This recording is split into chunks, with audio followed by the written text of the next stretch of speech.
Timothy Taylor is good at writing popular magazine pieces and fiction. He has a firm grip on ideas that grip readers, and he has a whimsical and intelligent way of putting them together. This time in a new novel called The Blue Light Project, which reflects a lot of themes.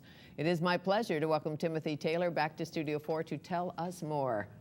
Well, finally, a novel that doesn't start with an S. Stanley Park.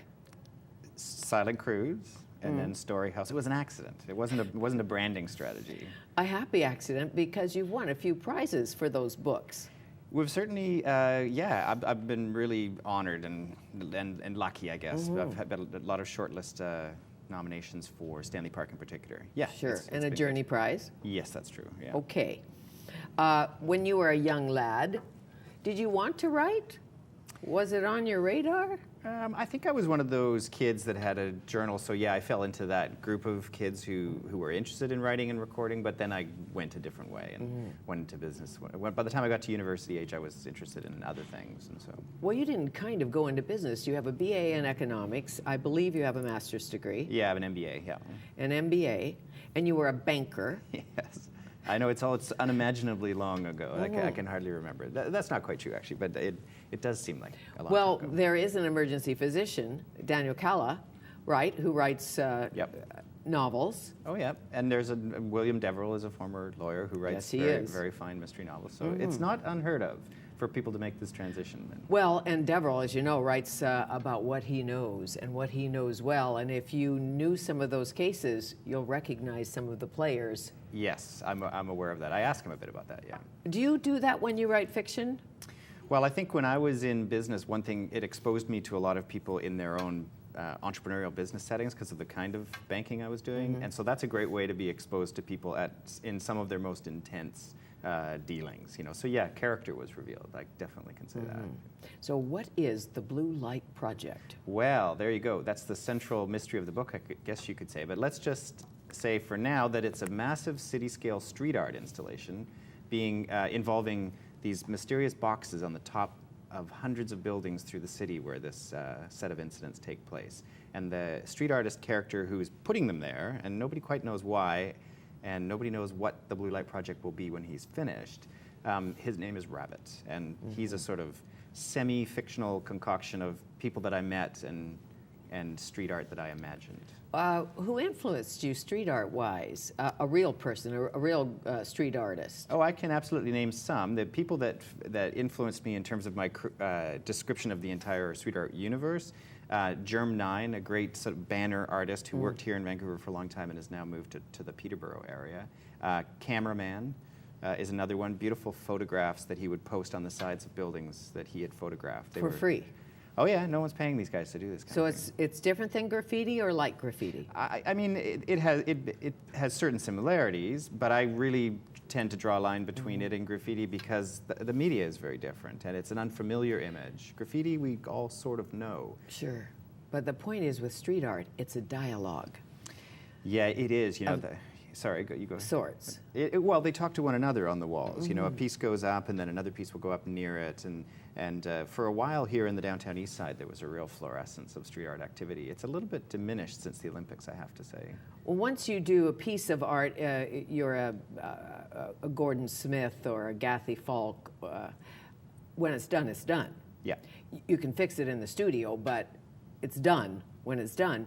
Street art, you can add to it. If you're the artist, can't you? You could, and sometimes that happens. Come along, change something. There can also be kind of battles between street artists where you know, they go up over each other. Most artists, I think, assume that when they're finished a work, no one's going to mess with it too much. So, but that's not the case with street art. It's out there. It belongs. It's a gift to the city. So. Sure, and anybody can mess with it. True. Now, back to this good story you just wrote. A good story is always told through unexpected voices, as you know. So tell me the essence of it. Well, the essence is that in the city where this street art installation is going up, something terrible happens, which is this hostage crisis. A guy storms a television studio where they're shooting this controversial kids talent show called Kitty Fame, which is sort of an idol show for the 3 to 7-year-old set. You know, it's controversial because people think it's very abusive of children. And this guy storms the theater. He refuses to issue any demands except that he be allowed to speak to this particular journalist named Tom Pegg. And he's a very unusual choice because he's no longer a sort of a creditable journalist. He's fallen from grace and is working for a tabloid Yes, because magazine. he wrote a story and screwed up the sources or something like that. I won't tell it all. Yeah, I don't mind saying that he more than screwed up. He fabricated a source, and he was busted for it, and he had his Pulitzer taken back. So he's really down on his luck. So the fact that the hostage taker would ask to speak to him is quite perplexing. Very strange, and that's some of the mystery, and we'll leave that mystery. But he's now writing for the tabloids, Yes. pretty much. He's writing gossip, Yeah. which brings in the whole idea of celebrity. Celebrity today, long way from Liz Taylor Yes. to Lindsay Lohan. It's a Yes. big trip. I agree it's a big trip. I think what's happened in celebrity, in the machinery of celebrity generally, is that we've created this kind of quasi-sacrificial system where it only works if we tear one of them down once in a while. And I think Charlie Sheen's a great example of that. I mean, he might be the author of his own misfortune to a large degree, but I mean, check out the coverage and ask yourself if there isn't a certain amount of celebratory No gawking kidding. going on. And Yeah. check out the tweets. Absolutely, yeah. Even I look to see what Charlie Sheen is up to, and I think I shouldn't be doing this. But somehow I'm that curious. I'm not that curious about Lindsay Lohan, whether or not she goes to jail for the necklace, but I know about it. Well, Lindsay Lohan might have been self-destructing in the public eye for so long that she's, that we needed a new one. So Sheen is a great, Yes. change of pace. I read a fascinating article about John F. Kennedy Jr. and how he worked inside the machinery of fame from the time he was a tiny boy, and what drove him to always want to see what he could not see, be in the public eye but not in the public eye, what that would be like to be a royal or a Kennedy, Wills and a Kate. Well, I mean, I suspect some of them develop real hard feelings about it, and and that they have to stay away, and so they have to build up this defense system. And it may well be because they sense that once they truly embrace celebrity, they've given themselves over to the public, who may, under certain circumstances, let them fall. Yes. And if you don't want to experience that, you may have to withdraw from the whole transaction at the outset. So do you think celebrity is the con and the fan is always the mark? Tom Pegg writes that. I mean, I think he's partly right. I mean, we're all very complicit in it, I think. It's not, the fan is not being duped. The fan is, in some respects, very much part of this whole formula. I think in our era, we all believe that we can and should be famous. And when that's true, when we all think that we are just as good as any star, then any adoration of a celebrity, I think, is twinned with a real distinct resentment. And that's why one of them has to fall from time to time, to sort of vent the system of this kind of bitterness on the part of people that don't Or get the there. branding, the image, the Tiger Woods image. Sure. Clean, married, lovely, best golfer in the world. Right. And then it's all a lie, right? This is sort of, I think this is a pervasive feeling among people who consume celebrity as a consumer product, which is what it really is that they kind of know this thing that they crave is actually a lie in many of its aspects, Yes. including, for example, the squeaky clean image that an athlete can be encouraged to give off while living a less squeaky clean life. Exactly. Yeah. In the early days of Hollywood.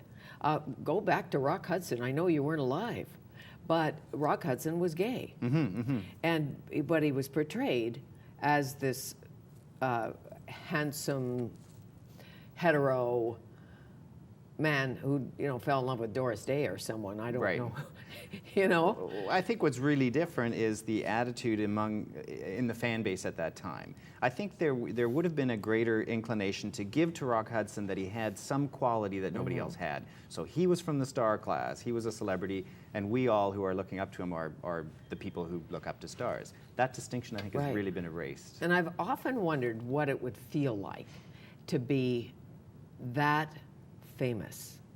To be a Tom Cruise and walk down the streets of Vancouver. What does that feel like? Who are you inside? How do you keep who you really are? Who do you trust? I can't answer it personally, of course. The yoke of fame has been light on me, Fanny. But but my character Eve in the novel very much is living exactly that. She has this spectacular gold medal winning race in Geneva, which is an Olympics that I made up for the purposes. She lives in this city now that adores her the way some really senior celebrities are adored. Yes, because she was a biathlete. She was a biathlete. She could cross-country ski and shoot. Yes. And she's beautiful to boot. She's beautiful. Gorgeous, blonde, and she Can you tell this much, just to intrigue us a bit, about what happens to her in the Olympics? Well, part of the reason that the race becomes so globally famous is because some psycho shoots at her opponent with a slingshot, trying to take her opponent out of the race, and ends up hitting Eve, the character. So she collapses to the snow. She actually has a cracked ankle, but she gets up and guts it out and actually manages to win the race. So when this all comes out after the fact, her gold medal becomes something much more than a gold medal. It becomes this conquering of adversity, and she becomes a very global name. And the heroine for everybody. Everybody knows her. Everybody loves her, in spite of who she is. They just love her. I mean, and she is likable as a person, but she's, I think sports figures have the opportunity to be that unimpeachably loved celebrity. You know, if they're known for this one event, and there's nothing wrong or tainted about the event, they won a gold medal. You know, what's to be say that's critical about that? Yes. So she goes from that moment of fame into a life of just being that person who did that one thing. As time goes by, that becomes an increasingly unsettling and unsatisfying thing for her, not because she isn't grateful for the attention or the adoration, but that she is forced to ask herself, well, surely there's more to come for me. I wasn't just one race. Right. You know, I'm a person. I'm so much more than that one thing. How you string this all together in the Blue Light Project is as good as the Blue Light Project, really, because there's so many themes, strange characters, compelling characters. We'll come back and talk about more Blue Light after this.